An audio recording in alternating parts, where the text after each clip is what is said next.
Oh, we said bucket. Ah, screw my life. Okay. Hello, everyone, and welcome back to Friendsim. We gonna be playing through volume 13, I think we're on? I'm not entirely sure. But yeah, just to reiterate, I have not played this chapter. For whatever reason, a lot of these, like, pictures, like the ones here, they were already unlocked when I got the game. Okay, I did not play any of these routes. So, let's just continue on and get started. Scrolling down. 13. Completely correct. We got an olive blood who might just be a boy. This would be like the first olive blood boy we've seen.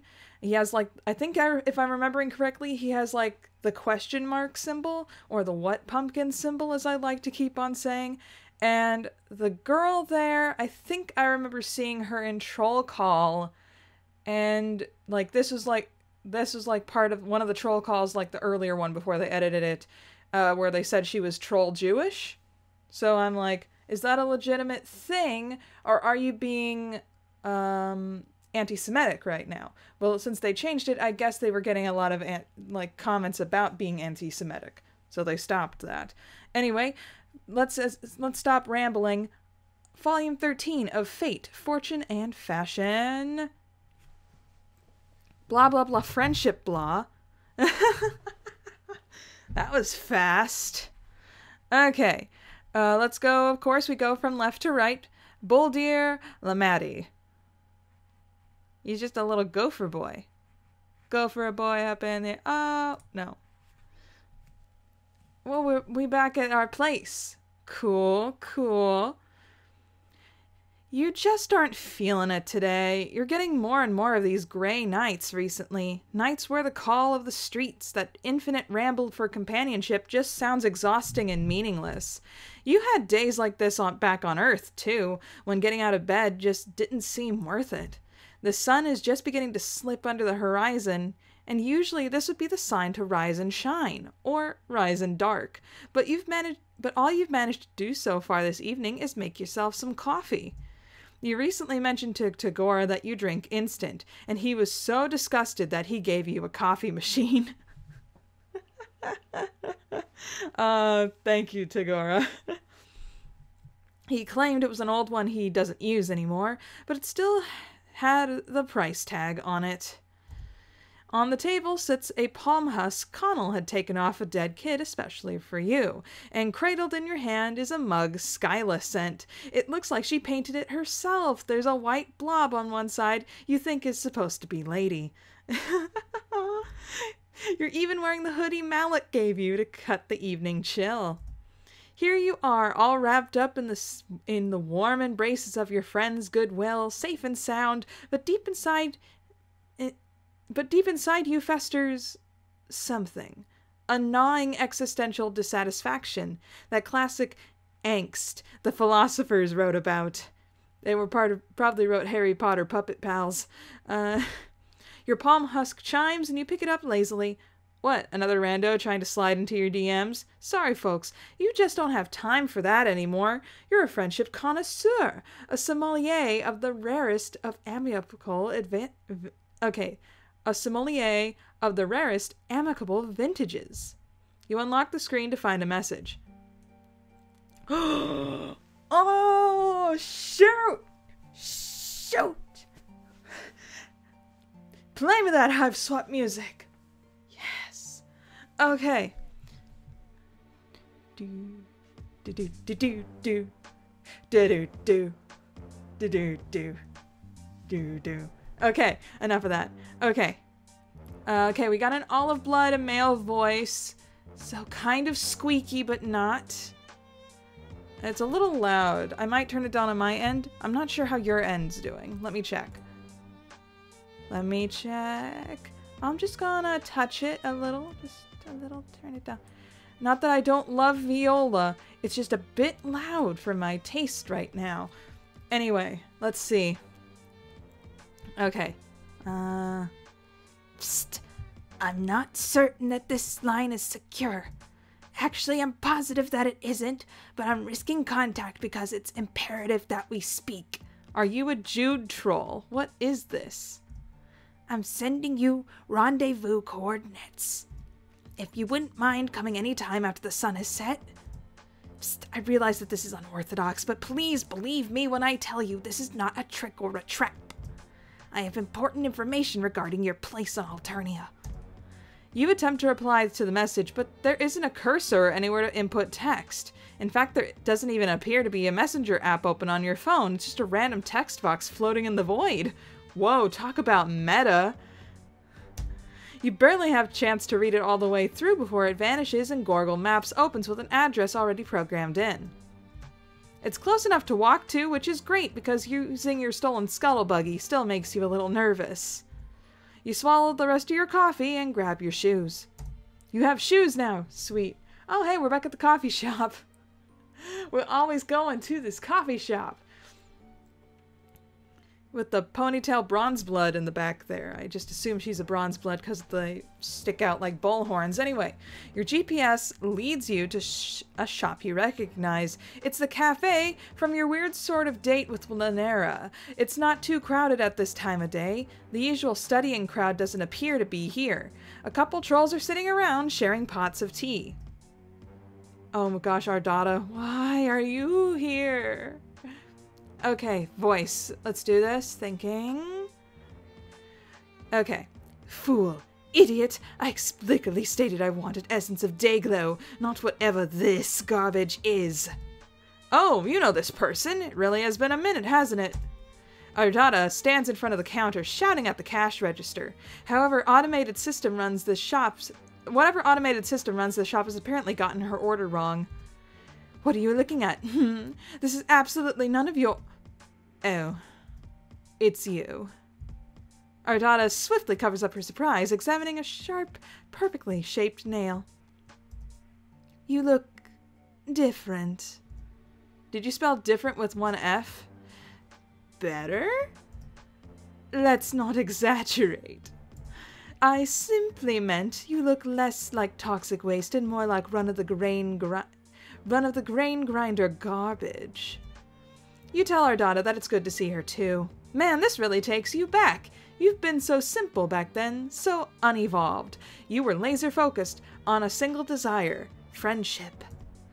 Now, well, you still like friends, you really do, but you also have like a car and a sweatshirt with someone's sign on it. You moved up in the world. Fascinating. Oh, by the way, is she the one who summoned you here? Summoned? You?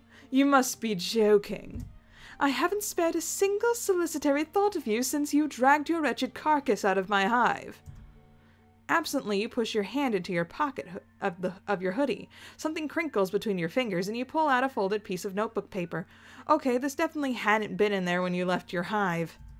You pass a couple people in the street, but you definitely don't remember any of them getting close enough to slip something in your pocket. Huh. It only says 2 words. Outback. Steakhouse. Oh man, should you go? Go, go, go. Backyards are as bad as basements, no way. Well, we already know that we want to go, go, go. Oops, what happened with the click? I'm sorry. Let's be real here. If you were ever going to refuse a suspicious invitation, you would have done it by now. You would have drawn the line at vehicle theft or murder church or anime club. You can't resist a social engagement. Your tragic flaw. Okay, I guess. Enjoy yourself. Bye, Ardata. You head back through the beaded curtain, half expecting an alarm to ring. How do they keep people from just robbing stores here? Are there, like, lasers and stuff? I'm guessing cameras. You emerge into a tidy little back garden. None of the plants here are ones you recognize from Earth, but it's still nice. You cross a bridge over a slow-flowing stream to find yourself looking down at a path that blooms into a tight, dizzying spiral. Maybe you're supposed to just walk across it and ponder your place in the universe? Yeah, I think that's usually what those types of gardens are supposed to do. You're contemplation would be inevitably cut off before it hit its climax, because someone is sitting at the center of the spiral. She is small. Oh, is it a she still? Are all of Bloods just all gonna be she's? Then I feel bad for giving her that voice. My bad. My tragic flaw is thinking that characters without feminine features, thinking that they're men. Anyway, she is a small, compact shape with her hair cut short and choppy around her chin, wearing a shapeless white dress. Really more of a robe. Ah, okay. Boldir. Psst, I've been waiting for you. Thanks for coming. She speaks in a strange whisper, low and full of air, but still loud enough to hear across the path. You pick your way carefully across the spiral, making sure not to mess any of it up, treading only inside the lines. The girl gives you a small, secretive smile. My name's Boldir. You ask her if this is her garden. Does she live here? It's nice, but it's not exactly out of the elements. Actually, it looks like there's some storm clouds rolling in. You're probably going to get rain soon. Oh yeah, my raccoon is over there under that tree. She smiles again, and you can't tell if she's messing around. In fact, she is entirely unreadable, like her face is totally reflective surface and all you're seeing is a cloudy sky and the garden. You can't tell how she feels about you at all. Would you like to sit down? Inside the circle, or... She looks around like she's only just realizes she's at the center of a complicated geometric pattern. It doesn't matter. I only wanted to see if you would follow the path or trample through it.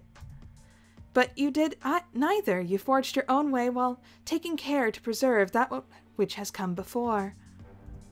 You ask her what that means. Maybe nothing. I'm not sure. The wind tosses her hair and the clouds chase each other across the sky. If the rain comes, it'll come soon. Boulder continues to look at you as you shift awkwardly and shiver, pushing your hands into your hoodie. This is different than any other friend meetup you've had, even with the others who purposefully sought you out. There's a serenity to Boldir that all the rest lack. Or maybe that's just this zen-as-heck garden getting to you. You try to remember what Boldir said to you in the message that she somehow managed to make appear on your phone and then immediately self-immolate. That she has some information for you about your place on Alternia, or something like that. Did I say that? I guess I did. I suppose I wanted a chance to talk to you a bit before the end. I was starting to feel a little jealous, maybe. Right, you guess everybody has been going on about the funny dumb alien robot who's been prowling the countryside. What? Oh, that's you. Hahaha, I forgot robot. We're not a robot. No, that's not it. Though I'm sure you're very funny. I just wanted a chance to talk to you. Someone who's so adrift in the swell of fate and the whims of paradox. Paradox? You don't know anything about paradoxes. Well, you know what they are. You just don't see why they're relevant. They aren't. Paradoxes aren't relevant by their very nature. It's the essence of that nature that makes them so integral to this story. Dude, she is all up in this meta business. I love this weirdo. She is so aware of her place in the universe. Is she a heart player? No, she can't be a heart player, because if she's an olive blood heart player, that would make her Nepeta. But she's not Nepeta. Maybe she's a mind player. I don't know. I'll have to look up her sign later. It's the essence of that nature that makes them so integral to this story. You shake your head. You're not built for this cosmic stuff. You're just an orphan from Earth with quick fingers for spaceships and apparently vehicles. Oh, so you stole the spaceship. Boulder gives you another sly smile. Oh, quick fingers? You blush. You hadn't meant that as a dirty joke or anything. Also, her fingers are nowhere near as quick as her. Your fingers are nowhere as quick as hers. She somehow got a piece of paper in your pocket while you were standing in a cafe and she was back here. That's like reverse pickpocketing through astral projection. Boulder laughs. She stands up and moves across the garden path, following the spiral so swiftly and efficiently that she might as well be floating. She drifts over to one of the trees, pulling a coat down from where it's been slung over a branch. There we go. It covers her from chin to ankles, coming together to form an olive green symbol on her chest that looks like a question mark without the dot. A broad-brimmed hat finishes out the ensemble. Well, I can't teach you astral projection, but pickpocketing is actually quite simple. Would you care to learn? Ideally, we need a third person to act as the mark, but I think we can make it work. More crime, huh? Sure, let's do crime. No more crime, please. Let's try no more crime, please. You've already had one hell of a rap sheet. Maybe it'd be best not to add any new skills that could lead you into temptation. Fair enough. Would you care to go for a stroll? It's a nice night. It's a windy, unsettled night, and it looks like rain. You suppose that's nice, depending on your definition? You'd absolutely love to take a stroll. That's your whole vibe recently. Strolling. You follow her out through a little back gate into the street. You leave the cafe behind and are quickly consumed by the drift of a midnight crowd. You brace for the inevitable pitying, hostile looks that you get. The pitying, hostile looks that you get whenever you go out in public. You should have mentioned that you try to avoid large groups, but strangely, no one even glances at you. It's like Boldir excludes a sneaky aura that encompasses the both of you. Maybe she's a Void player. Anyway. As you walk, you ask her if she really believes in fate.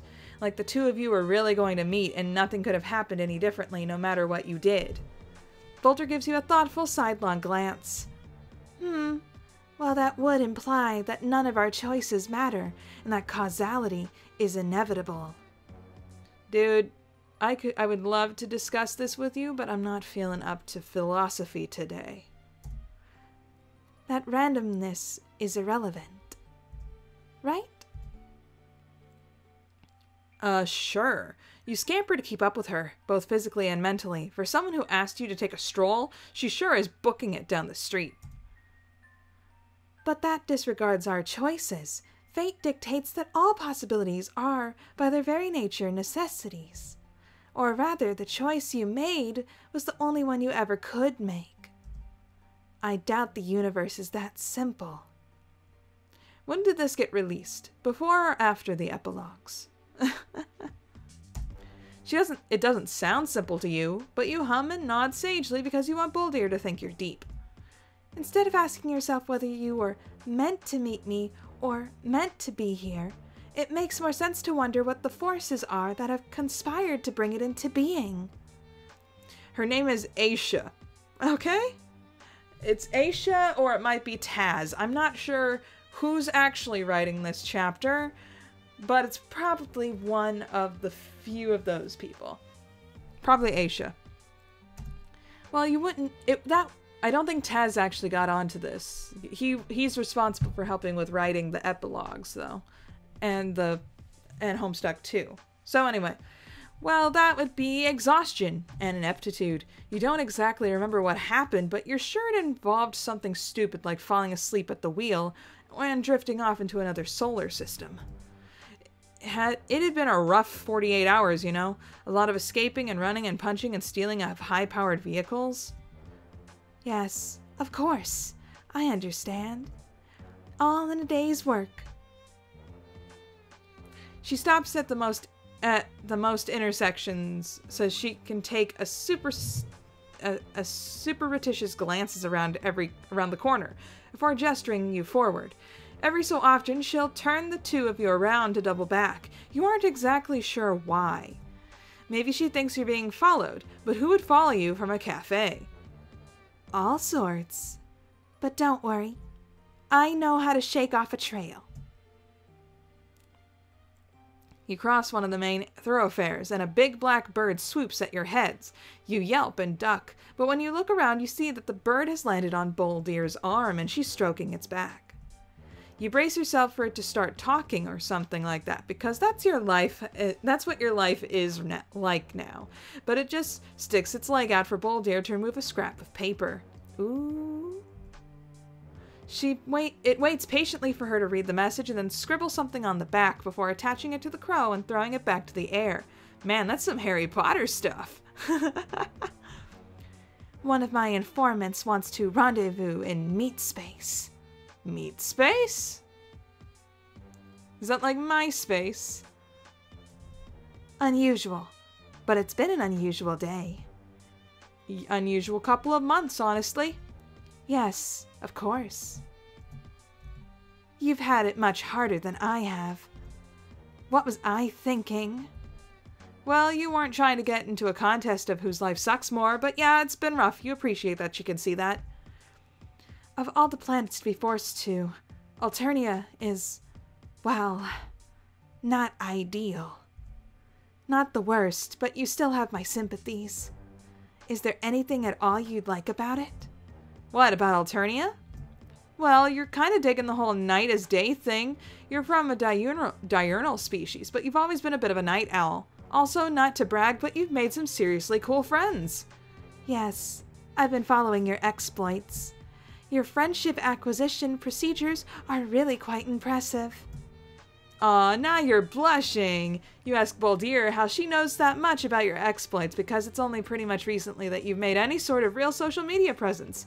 You suppose she could have a Gorgle alert like Malik did, but... Quick, around here. What are we here? What is here? Boldir leads you to a deserted lot between two buildings. There's nothing here except some broken bottles and a pile of old rubber tires. Which is weird. Do we have tires on Alternia? She leaves you behind the tire pile to keep watch, although she probably is just doing it to get you out of the way, which, fair. Then she heads out to the center of the lot, presumably to wait for her contact. You sit here twiddling your thumbs, trying to suppress the desire to pull out your phone. That doesn't seem very covert ops. You're just starting to get really antsy, jittering your leg, cracking your knuckles, digging a little dirt hole in the dirt and with a stick, when you hear something strange beneath the wind. A swish, followed by a thunk. Oh gosh.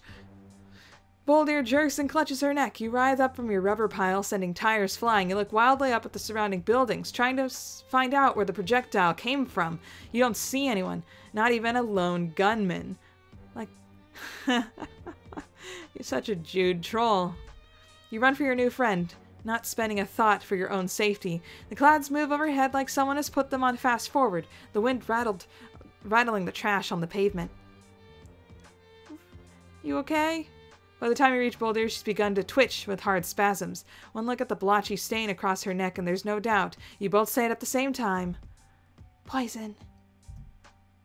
You fall to your knees beside her. Oh, gosh. What are you supposed to do? You don't know anything about poison or first aid or anything else useful. Why are you such a waste of space? You could have been gaining some life skills instead of just loafing around like a complete idiot. You... Stop. Don't. There isn't time. The stuff acts fast. Boldir takes a hard, gasping breaths between each word. Her eyes are going cloudy. She makes a desperate grab for your hands. Listen. For the first time, her voice rises above a whisper. Her grip is surprisingly strong. You tell her to save her strength, but she shakes her head so hard that her hat falls off. I'm not important. You tell her to stop being dramatic. Of course she's important. I'm not being dramatic. Well, maybe a little because I'm dying. But still, remember what I said about fate. Screw fate. You don't want anything to do with it if this is the kind of stuff that's gonna pull on you. So many of your friends have died because of you, because of your incredible inability to...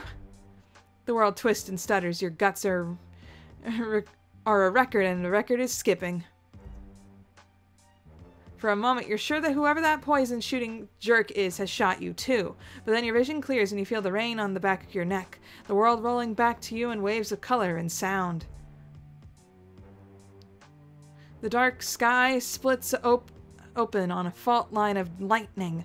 Boldir's hand goes limp in your own. With shaking fingers, you reach out to touch her motionless cheek. Screw it. Screw everything. Not again. Why? An uncontrollable wave of despair washes over you as you look down at the corpse of this girl you barely know. Where are all these feelings coming from? There's Honestly, too many of them. Why are they? Oh no, we killed her and put her hat back on, I guess. I guess it's because we should have gone with the whole pickpocketing thing and then this route. Because then we would have been like, we've known her for so long. Because of Paradox. Again. Excuse me? Must I do everything myself?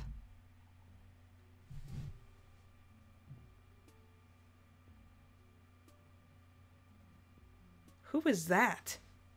Was that Doc Scratch? I know he's in this. I know he's going to be part of the epilogue. But why? Oh, hold on. Save scum. Save scum. Sure, do a crime. This whole mess started with the theft of a spaceship, and if Boldir is right about all that fate stuff, that was supposed to happen, so maybe you'll lean into it. Perfect. The first and most important aspect of the art of pickpocketing is staying unobtrusive. You think about mentioning that walking around in a great big coat and floppy hat is not the most unobtrusive thing you've ever seen, but you aren't the expert here. You're also talking to an alien, so you don't really have room to talk. Maybe you should get a big coat like that yourself. You just love ripping looks off of all your friends. Boldir takes you through the basics of criminal sleight of hand, and on the whole, you aren't too bad. In fact, you think you might have a future in it if you weren't already on the career path professional friend shipper. You don't know what this has to do with her learning about you or teaching you your place on Alternia, but it's fun, and Boldir is a good teacher. If there's one thing this journey has taught you, it's that when something isn't actively painful or destructive, just write it out. You don't think you'll be going around pickpocketing many trolls. Enough of them already want to kill you, but it's good to have this skill on reserve if you ever need cash fast and don't feel like hitting up any of your rich friends. You wonder if Boldir uses it for anything besides passing notes. Psst, my sources tell me you've been on Alternia for almost 3 peregrines now. Okay. You have no how long a peregrine is, but what the hell? Sure. Impressive. No wonder. She trails off thoughtfully and shakes her head. You wish she could say something with some substance to it instead of just vague nonsense. But at least she isn't threatening you with violence or trying to stick wires into you, so you're counting this interaction successful so far. Also, you feel weirdly chilled out with Boldir. Sure, you want to be friends, but there's none of that stomach-churning, spine-bending desperation to make sure she likes you, at whatever the cost. You feel more awake than you have in weeks. Man, you've got to learn to pickpocket in a garden behind a cafe more often than this. No, if this is what does to your stress levels. Want to get something to eat? Maybe just coffee, because that's what they serve here. Sure, you can use another caffeinated beverage on top of another caffeinated beverage you just had earlier. Why not? You'll sleep when you're dead. If only. Interesting. You follow her out of the garden and back into the cafe. Who's this now? Yet another friend? Oh, Ardata, you're still here! Of course I am, fool. You were back there for about 10 minutes. 10 minutes? Wow, it felt like way longer than that. Guess you underestimated the power of a good training montage. You introduce Ardata to Boldir with a cheerful earnestness of someone who has forgotten the systematic classism of the planet on which they currently reside. Ardata stops you with an aristocratic sneer. Stop, before I have to stop you myself.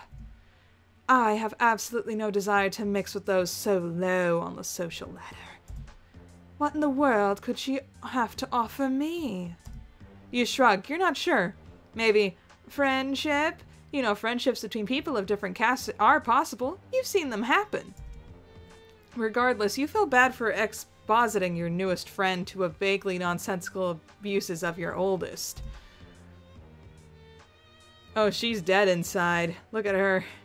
You turn back to Boldir to apologize to find her gazing coolly at Ardata, like she could do it all night. There's none of that fear or reverence or false obedience that you've seen other lower bloods display to blues.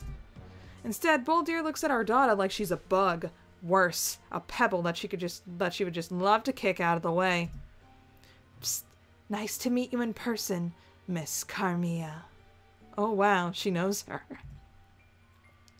I hear your GrubTube channel has been losing subscribers recently.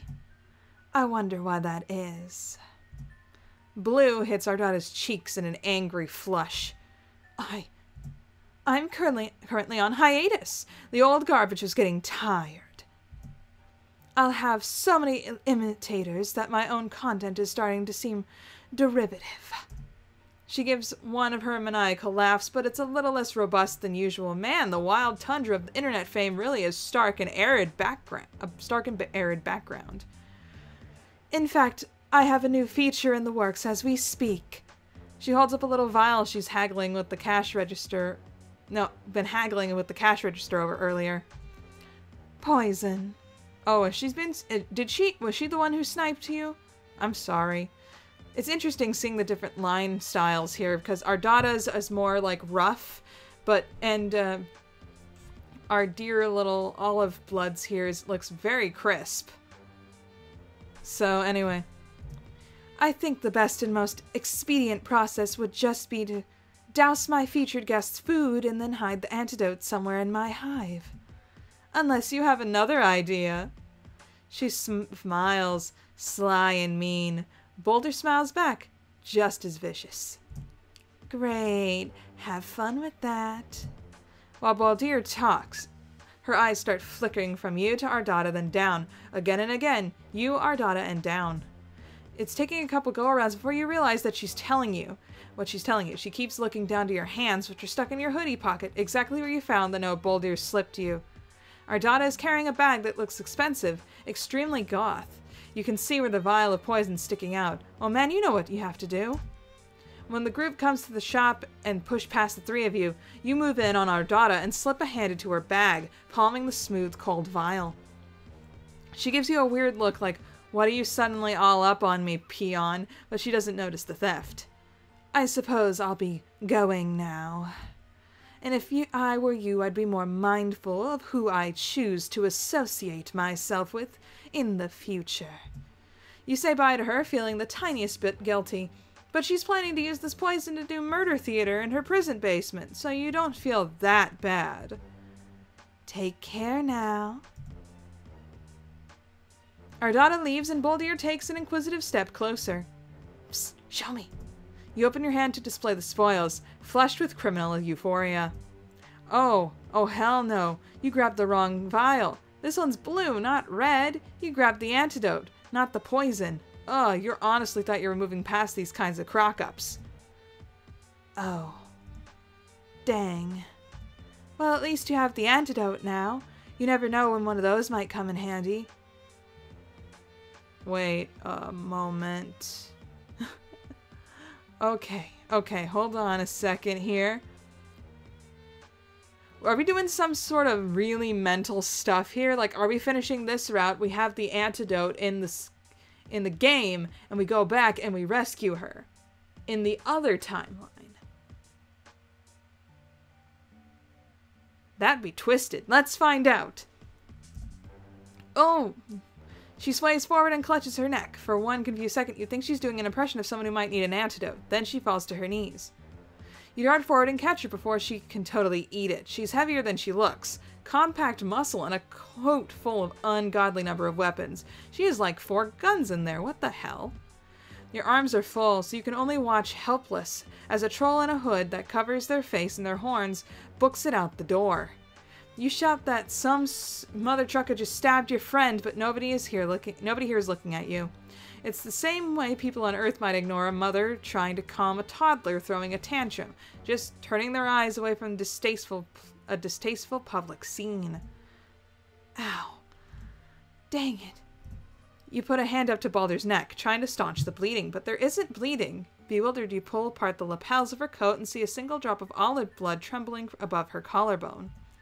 Discoloration spreads in a dark spill over her neck and radiating down her chest. You both say at the same time, "Poison."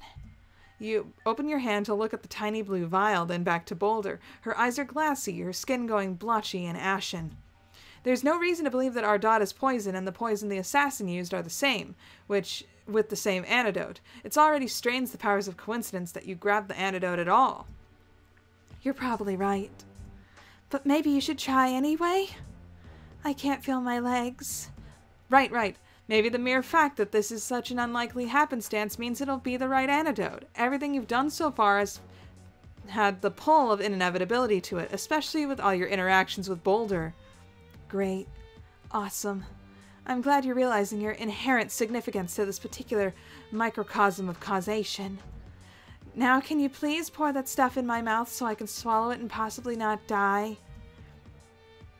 You help Boulder tip her head back and put the vial to her lips. In a last minute, you wonder if it's supposed to be diluted, but Boulder gulps the whole thing down and immediately begins to shake.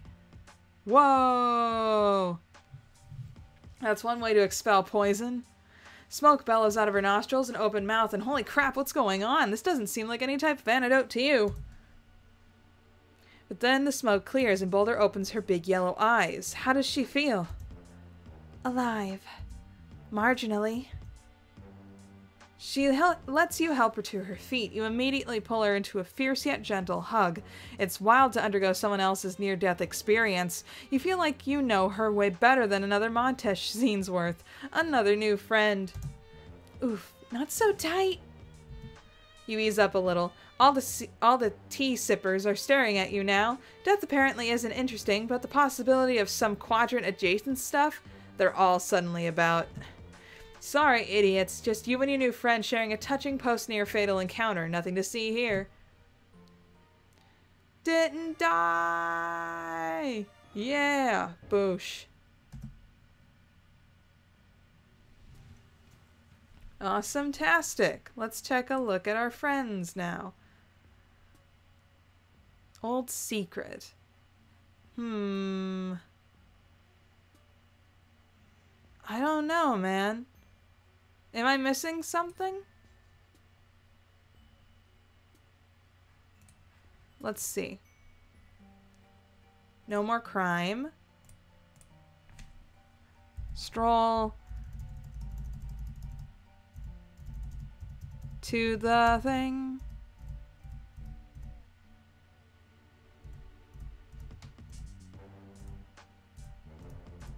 Okay, keep going. Okay, rubber tires. Thunk, she gets downed. She's poisoned. And listen. Not important. Not dramatic. Dying fate. Rain.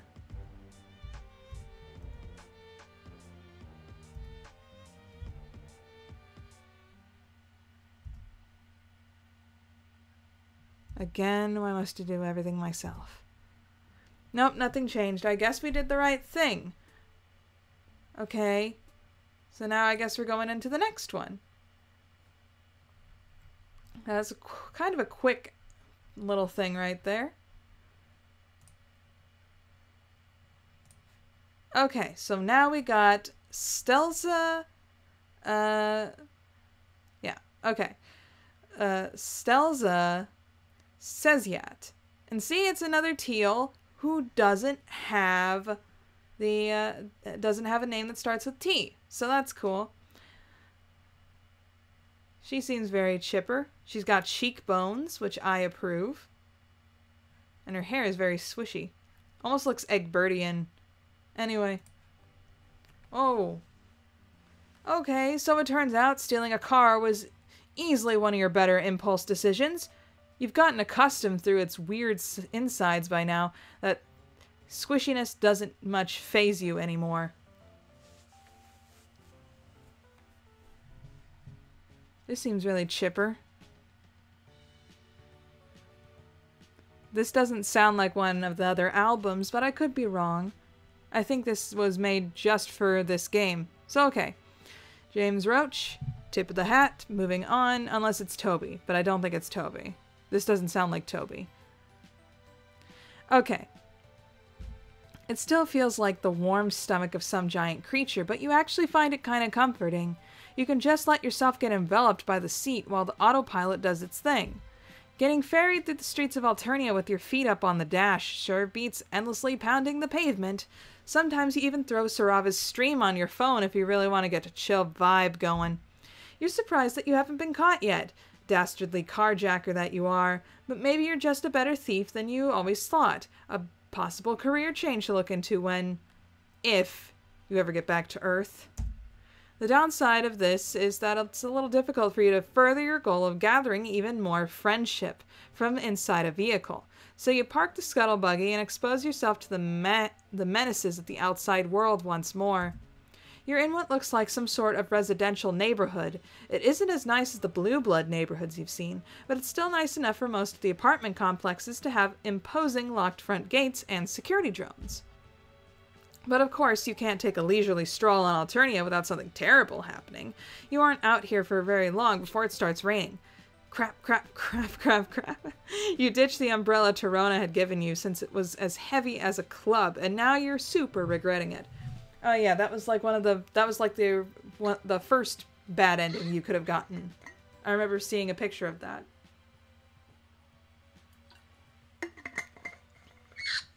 At least they got umbrellas that are really strong. Okay. Running for shelter is all you can do, so you make a mad dash for one of the building awnings, huddling uncomfortably underneath it. The rain doesn't let up. You'll have to move soon. The security drones are beginning to look like they're planning on taking a few shots at you for loitering. You need to make a decision, and fast. Run back to the scuttle buggy or try to get into one of the buildings. I'm pretty sure getting into one of the buildings is going to get me killed.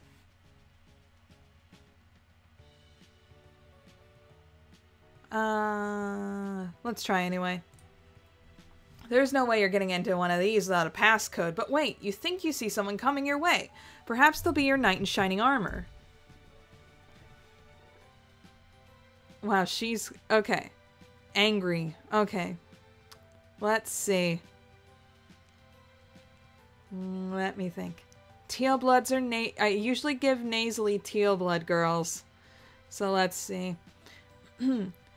So what you're telling me is that my appointment is cancelled? You're still some distance away, but she's looking right at you. You point at yourself questioningly, thinking she might be talking to you, but you realize she's wearing a Bluetooth headset. Jeremy used to be so on the ball. Remember the time he gave me a full prong beautifying procedure right after that high blood ripped his arm off? But now he can't bounce back from one little thresher and the abdominal sausage. Whatever happened to that? What happened? What happened? That boy is losing his touch. Wow, she is bloodthirsty. Looks like she's coming back from a jog if the running shorts are anything to go by. If she's not at all bothered by the acid glancing off her skin, sending dozens of little firecracker sparks in their wake, she isn't showing it. She seems to be more preoccupied by the harried conversation she's having on the phone. Most importantly, she's power walking to the entrance of this building, which must mean she lives here. This is your chance. You shuffle along under the awning, pressing yourself close to the side of the building. Bug-like. You sort of wish she encountered you earlier when you were dodging rain like a rad action hero. Now you just look sort of cowardly and pathetic. Especially compared to her. She's striding along like absolutely nothing is going to get in the way of whatever business she's got going on, let alone a few paltry explosions. Actually, she's so focused on her call that she doesn't notice you until you're standing right next to her. Such an inconvenience. You can fully expect that I will be taking my business elsewhere from now on. Oh my gosh, what do we have here? Her transitions from hanging up the call to talking to you is so quick. Okay. She transitions from hanging up her call to talking to you so quickly that it makes your head spin. Take this down. Strange little hornless creature parked in front of my home, very punny, looking scared. Can only be the alien everyone's been talking about. Such an opportunity can't go to waste now, can it? You're confused again, looking around to see who she might be talking to, but there's nobody else here. Maybe she's dictating notes to her phone? Look at you. We can't have you wandering around outside like this, darling, can we? Aren't you ravishing? Do give me the name of your stylist. So good to meet you. Here's my card. The name's Friendsim. Stelza Says a terrorizer in training for the Alternia Empire. Nice to meet you. Let's walk and talk. Okay. You didn't realize that borrowed hoodie was that impressive of a look, but okay. She produces a business card with one hand and puts some numbers into a panel with the other. You take the card. It's a struggle to process what she's saying, responding to her questions It's a struggle to process what she's saying, respond to her questions, and introduce yourself, all while experiencing the verbal equivalent of getting hit by a truck. How is it possible to talk so fast without taking a breath? You can barely get a word in edgewise. Stelza continues chattering away as she steps inside and waves for you to follow her into the apartment building's elevator. You do. Okay, cool, we're going up. So let me try getting that nasal voice back again. Okay. So tell me, do you run any businesses on your planet? If you do, I would be more than happy to offer my services if they're efficient and affordable, I can assure you. All your legal and financial documents will be checked over in no time. I'll make sure everything is running in tip-top shape. I'm so happy to have run into you. Ever since Zizi told me she met you, I've been asking her to introduce me. Oh, Teresia? It's so very important for a professional to continue growing her network, especially intergalactically. Don't you agree? She's still busying herself with her phone while talking to you, texting on a tiny keyboard. Now, the name ZZ doesn't ring any bells. You flip through your Rolodex on your brain trying to remember. Have you really made so many friends that you're beginning to forget their names? You're a little impressed with yourself. It feels like only yesterday that you were crawling around in the basement of a murderess and getting stabbed in the shin with a screwdriver. Just a single friend to your name. Good times. You've come so far since then, it brings a single sentimental tear to your eye. Wait, Stelza's own name finally starts to register. You heard it before. This is Tizia's mate sprit. Oh, so she must be talking about Tizias. So you're the girlfriend. Okay. Murderesses, stabbing, very fascinating stuff, I'm sure. Yes, I'm referring to my darling Tizias, of course. You're at the door to her hive. She unlocks it, letting you both in. Wow. Oh, wow. Hang in there, baby. Anyway. What is going on? Oh, you got one of her jackets and a fire flower? Why do you have a fire flower just stuck there? Nice filing system. Got some power weights. Is that a... What is that? A step machine? I can't see what it is with the speech bubble in the way. But anyway. Come in. Welcome to Chez Siziat. Make yourself at home. Can I get you anything? Water, grub cake, my rates sheet? I would love to continue our chat while I'm a little less sweaty, and also acid wreaks absolute havoc on the skin. You know how it is. Let me just jump into the evolution trap for a minute. Please excuse me. Won't be long. Back in 2 shakes of a quack beast gastric evacuation pillow. What? I was thinking lamb's tail, but this is like a quack beast. So I guess a duck's tail? Okay. I don't know the phrase of that one. Anyway. Actually, yeah, it is a step machine. Actually, you wouldn't know how it is, considering that a bucket load of acid falling on you would leave you either very injured or very dead, and she's gone. You're a little relieved. It's not that Stelza isn't friendly. She's plenty friendly. She just approaches friendship in a way that makes you feel a little like a line on her to-do list that she's in a hurry to check off. Or, well, she seems like she wants you as some sort of work contact, not a friend. But that's okay. You've worn many hats in the pursuit of friendship. Clown cultist, impromptu shush papper, murder accomplice, business associate is one of the tamer ones on the list. Now that you no longer have to keep up with her mile-a-minute conversation, you can take a proper look around her hive. You're not sure what's more perturbing, the sheer amount of pink that's accosting your eyeballs, or the fact that everything is so painstakingly organized that it's making you a little uncomfortable. It's like you merely standing here is disrupting the careful order of the room. Her shelves are crammed full of books, all neatly arranged according to topic, with each topic displayed on a little label on each shelf. She also has a lot of posters featuring motivational slogans underneath striking nature photography.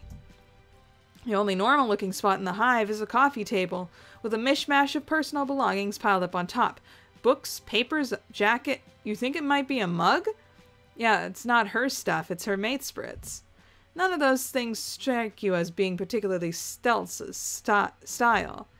The overall effect is that of a very pink, very neat office cubicle. You almost feel like you should start chugging mediocre coffee and complaining about how much you hate Mondays. Sorry to have kept you waiting. Oh well, hair towel. Stelza reemerges, her hair wrapped in a towel. Well, it's been a blast getting to know you. We should get lunch sometime. Keep the conversation going. I'll pencil you in, darling. But for now, I have a bit of a dilemma to deal with. That sounds worryingly like a dismissal. You sneak a glance at the schedule on her bulletin board. It's a blaze of color, with barely any free slots. You don't want to be penciled in.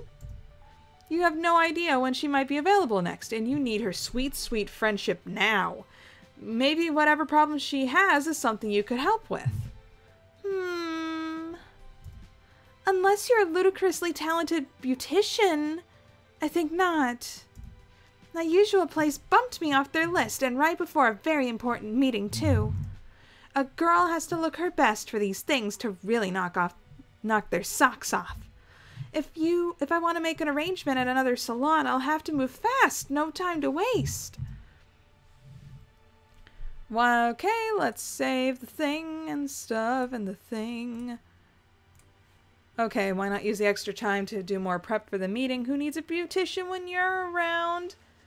I'm leaning towards that bottom one. Here we go. We can bowl this. You have absolutely no professional beauty experience, but Sarava did give you that crash course in crafting great looks. Stelza is probably after a vibe that's a little less moisture wave, but you're sure you can whip something up.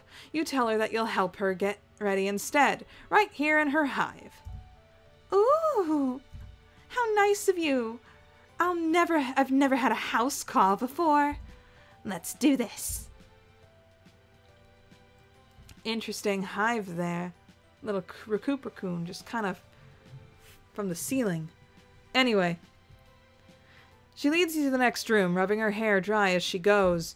There's a raccoon in one corner and a vanity in another, with an array of puffs, brushes, and other mysterious implements spread out on a surface. Some of them are disturbingly pointy. Oh well, you're sure you'll be able to figure out what they're for once you start using them. Stelza takes a seat at the chair in front of the vanity, folding her hands primly in her lap. So, darling, what do you think? What should we do first? It's all up to you. Not this again. Why are you always making all the decisions around here? What you wouldn't give to be able to foist your own life choices on random people you've just met.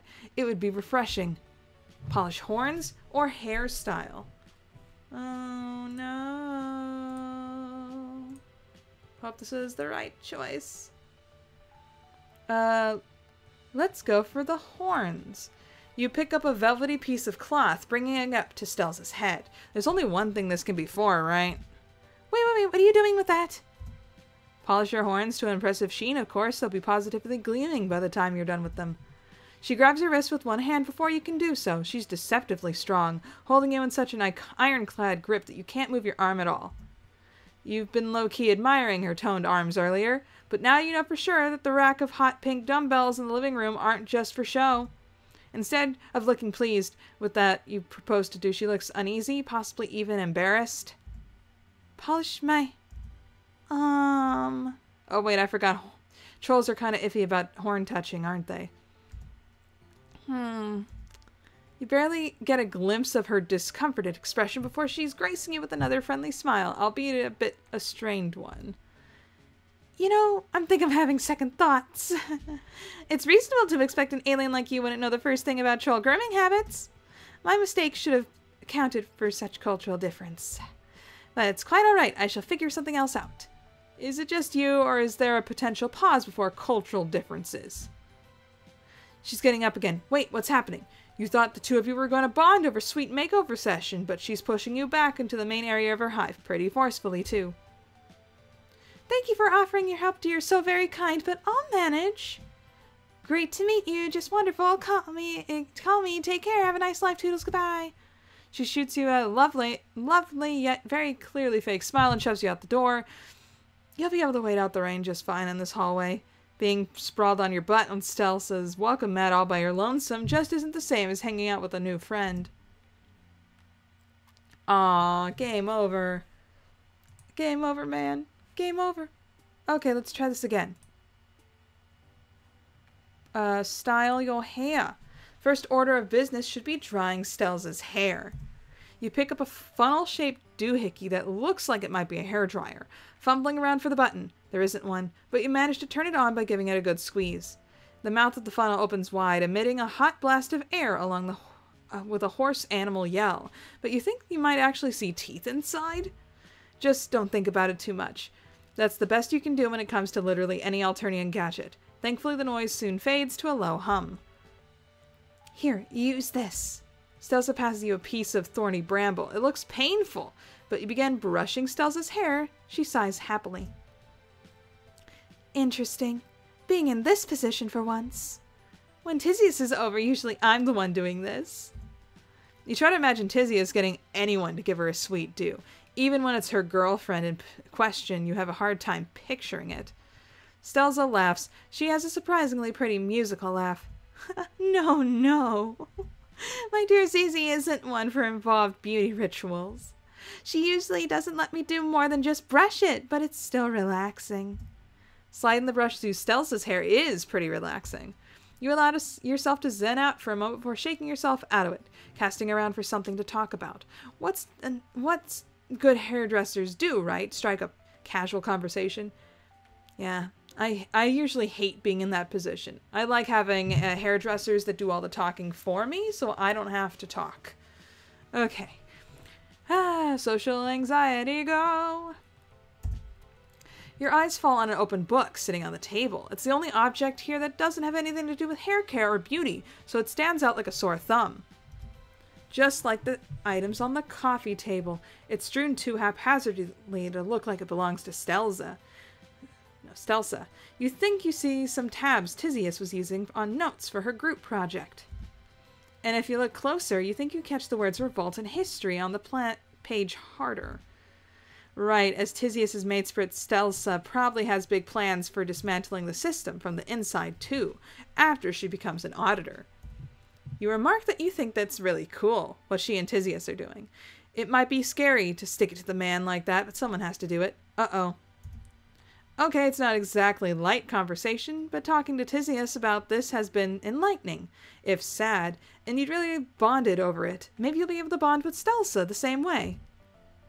But Stelza only looks confused. Then her eyes flick towards the book just for a second before she reaches out, smartly snaps it shut, and squirrels it away in one of the drawers. The sound of the drawer slamming makes you jump, and you narrowly avoid pulling Stelza's hair. I'm quite sure I don't know what you're talking about. I'm not sticking it to anything anywhere. Definitely not to any man. And neither is Tizius.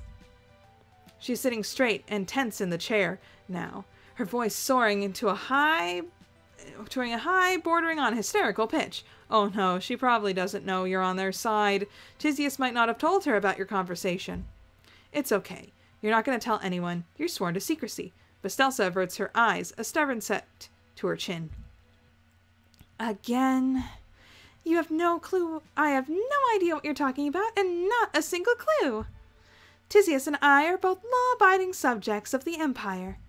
We don't dabble in such foolish things as sympathizing with rebels. What could that possibly accomplish? She wrings her hands distractedly. We do things the way we do on Alternia for a reason, darling. Without the hemaspectrum and the roles we each need to play, Why, the world would be plunged into complete chaos. Can you even imagine? Trolls running around not knowing which way is up, doing whatever they please, no one to tell them what their place in the world is. She goes from hand-wringing to gesticulating wildly, almost knocking a row of jars off the table, positively frantic at the prospect of societal breakdown. It's better for everyone this way. I truly believe that. You're beginning to realize that you might have put your foot in your mouth just a little bit. Stuffed toe or two in the gob of yours, maybe. She sounds way too earnest for this to be a cover-up. Could it be possible that Stelsa really does side with what Tisius had called her? What had Tisius called her? The Condis? And that she doesn't know about Tisius's underground research at all? But the book was right there. You're so confused. Talking about this is clearly distressing Stelsa, though.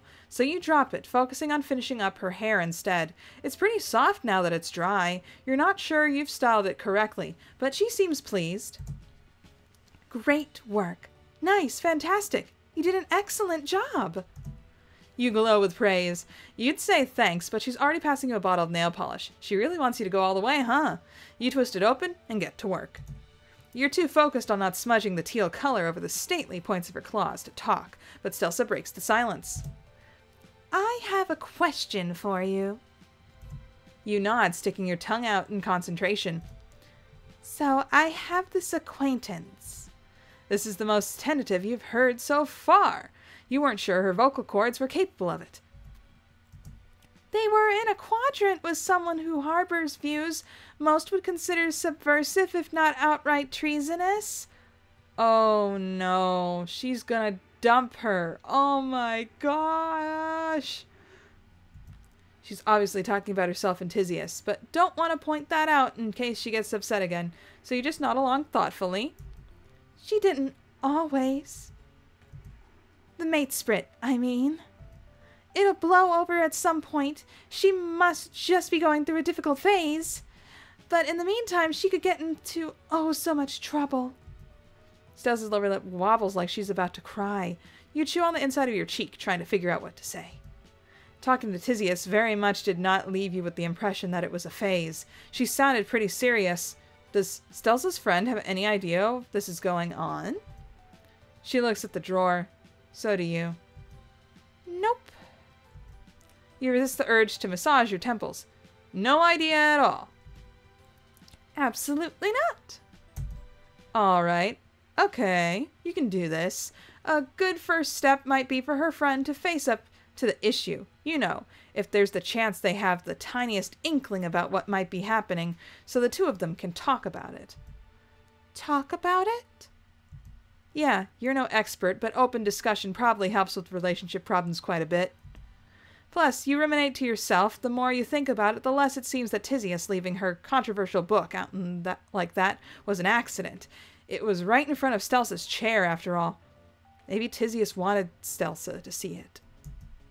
You slicked the last bit of color onto Stelsa's pinky claw a while ago, but you're both too wrapped up in the conversation to suggest that you move on to something else. She lets the polish dry while the two of you continue to talk. But my friend does not agree with her mate Sprit's sentiments. Discussing it would just cause unnecessary friction, wouldn't it? Maybe, but even so, addressing the issue is probably better than pretending it isn't there. Besides, quadrant mates can, coexist regardless of differing beliefs, right? And it depends. Depends if they're, like, incredibly opposite. Oh, gosh. Yeah, you don't sound convincing even to yourself, but the platitude seems to cover Stelsa somewhat. Maybe you're right. Carefully mindful of her just-dried nails, she wipes away a few tears, much to your horror. Was that the wrong thing to say? But then you notice that she's smiling. I've not spoken about that to anyone before now. Telling you about it was truly a load off my bellow sac cavity. I'm certain my friend will be grateful, as well as I, as well. I shall relay your advice accordingly as soon as I can. You smile back at her weakly. You haven't been able to relate so much when it comes to Alternia life. But boy, you can relate to relationship drama. And trolls sure seem to have plenty of it. You hope everything turns out alright. For her friend. Since her voice is all sniffly and her eyelashes still wet, you retrieve a frilly box of hand tissues and hold it out to her, hoping that'll help. She pulls out a few and blows her nose on them with a sad honk noise. I should finish getting ready. She seems reluctant to get up, though. You'd probably be the same, knowing you had to head into a serious business meeting after spilling your heart like that. Experiencing emotions is tiring. Eventually, though, Stelsa musters up enough energy to get to her feet, much to your surprise. Instead of immediately rushing off to complete her next pre-meeting task, she pulls you into a tight hug. Thank you. You're a real friend. And there it is! Not a colleague, not potential client, but a wonderful friendship word. Ah, we got another one! How many Moirails can we get? Man, if all our Moirails meet up in one room, we are screwed. Just saying. Okay, let's take a look at the friendship board. Yeah, I thought I saw the makeup stuff, so I was like, okay, we'll go for makeup. But yeah, this is cool. This is cool. Thank you guys so much for watching. I'll see you all next time for, I guess, volume... Is it 14? Jeez. See you all next time. Bye! Hey there. Consider becoming a patron, just like the phenomenal Gerald Thomas, Bleed Red, and Alexander Madeline.